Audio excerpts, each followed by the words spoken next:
मंडळी, तुम्ही सुद्धा सूर्याला दररोज नित्यनेमाने अर्घ्य देता का? पण कोणत्या दिवशी आणि कोणत्या वेळी सूर्याला अर्घ्य देऊ नये हे तुम्हाला माहीत आहे का? तर मंडळी, जर सकाळी सूर्याला अर्घ्य देता आलं नाही तर दुपारी किंवा संध्याकाळी अर्घ्य देणं टाळावं.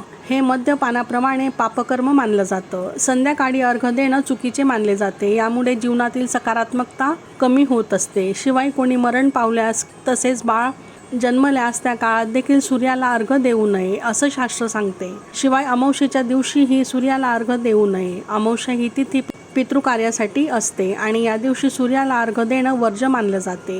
यामुळे मानसिक अस्थिरता आणि नकारात्मकता वाढते. या व्यतिरिक्त ग्रहण काळात वातावरणात तमोगुणांचा प्रभाव मोठ्या प्रमाणावर वाढतो. त्यामुळे सूर्यग्रहणाच्या वेळी कोणतीही पूजा तसेच सूर्याला अर्घ्य देणं निषिद्ध मानलं जातं.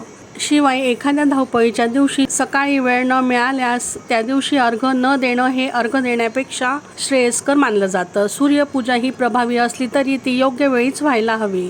शुद्ध काळ, श्रद्धा आणि काटेकोरपणे नियम पाळले तरच त्याचे योग्य फळ आपल्याला प्राप्त होतं असं सांगितलं जातं. श्री स्वामी समर्थ.